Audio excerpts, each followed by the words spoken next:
মায়েরা সন্তানের ভালো লাগা মন্দ লাগা অসুখ বিসুখ কী করে যেন এমনিতে বুঝে যায়। হ্যালো ভিউয়ার্স, আসসালামু আলাইকুম। আমি আমার মায়ের বাড়িতে বেড়াতে এসেছি আর আমার মা সকালবেলা নাস্তা বানাচ্ছে। আমার মায়ের বাড়িতে সকালবেলাতে সাধারণত নাস্তা হিসাবে রুটিটাই সবাই খায় আর রুটিটাই পছন্দ করে। আর আমার কাছেও মনে হয় সকালের নাস্তা হিসাবে রুটি খাওয়াটাই উচিত। রুটি খেলে শরীরটা হালকা হালকা লাগে এবং সব কাজ অনায়াসে করা যায়, শরীরটা ভারী হয় না। আর এই দেখুন সকাল সকাল আমার মা রুটি বানাচ্ছে আর রুটি বানানোর জন্য আগেই ময়দাগুলোকে মেখে নিয়েছে। আর এখানে আপনারা ভাবছেন এত রুটি কম বানানো হচ্ছে কেন, কারণ আমরা মা মেয়ে দুইজন আর দুইজনে এই রুটি খাবো, তাই এখানে অল্প করে রুটি বানানো হচ্ছে। তাছাড়া আগেই অফ ক্যামেরাতে আমার মা কিছু রুটি বানিয়েছে, তখন আমি ঘুমাচ্ছিলাম, ঘুম থেকে উঠেছিলাম না, তাই ভিডিও করতে পারিনি। আর এই রুটিগুলো বানাচ্ছে এই ময়দাটা আমাদের জমিতে গম হয়েছিল, সেই গমের বাড়ির তৈরি এটা ময়দা। আমার মা এত সুন্দর করে রুটি বানায় যে সবগুলো রুটি একদম ফুলকো ফুলকো হয়, সহজেই ফুলে যায়। আমার সকালবেলায় এরকম গমের রুটি আর বেগুন ভর্তা খেতে অনেক ইচ্ছা করছিল, আর আমার মাকে আমি এটা বলিনি, কিন্তু আমার মা সকালবেলায় উঠে দেখি এই রুটি আর বেগুন ভর্তা করছে। মারা আসলে অদ্ভুত হয়, কিছু না বললেই সহজেই সব কিছু বুঝে যায়। আমি আমার বাসায় গ্যাসের চুলায় রান্না করি, তাই বেগুনটা পুড়িয়ে ভর্তা খেতে পারি না।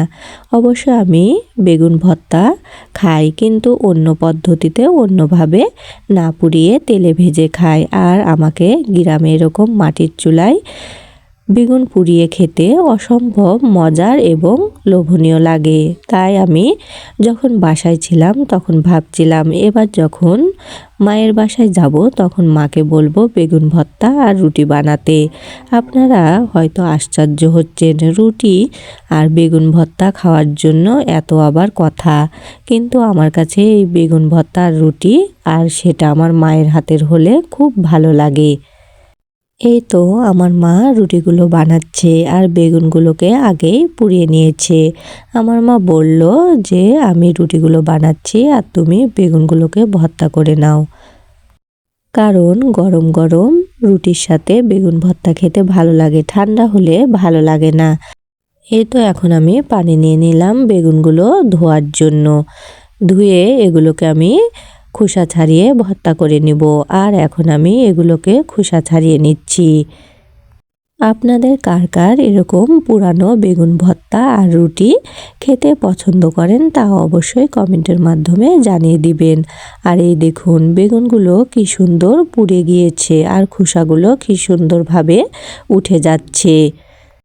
বেগুনের খোসাগুলো ছাড়ানো হয়ে গেল, এখন আমি পেঁয়াজ আর মরিচ কেটে নিচ্ছি। এখানে আমি কাঁচা মরিচ দিয়ে ভর্তা করব, এর জন্য পেঁয়াজ কেটে নিলাম আর মরিচগুলোকেও ছোট ছোট টুকরো করে কেটে নিলাম। আর এই পেঁয়াজ মরিচের মধ্যে কিছুটা লবণ দিলাম, দেওয়ার পর এখন পেঁয়াজ মরিচ খুব ভালো মতো চটকে নিলাম আর কিছুটা সরিষার তেল দিয়ে দিলাম। তারপরে সমস্ত উপকরণ এখন আমি ভালোভাবে মেখে ভর্তা করে নিচ্ছি। আর এই দেখুন ভর্তাটা কত সুন্দরভাবে তৈরি হয়ে গিয়েছে। আর আমাদের বাসায় মুরগিতে ডিম দিচ্ছিল, সেই ডিমগুলোকে মা দুইটা সিদ্ধ করে নিয়েছে। আমরা দুইজন, তাই দুইটা ডিম সিদ্ধ করে নিয়েছে। এখন আমি ডিমগুলোকেও খোসা ছাড়িয়ে নিচ্ছি। খোসা ছাড়ানোর পর আমরা রুটি আর এই ডিম দিয়ে সকালের নাস্তাটা করব।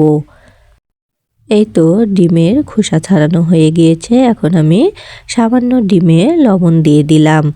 সিদ্ধ ডিমে লবণ দিয়ে না খেলে আমার কাছে স্বাদ লাগে না, তাই একটু লবণ দিয়ে নিলাম।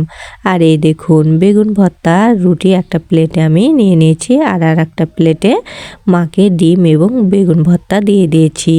আমাদের মা মেয়ের সকালের নাস্তা রেডি হয়ে গিয়েছে। ভিডিওটি ভালো লাগলে অবশ্যই লাইক কমেন্ট এবং শেয়ার করবেন। আল্লাহ হাফেজ।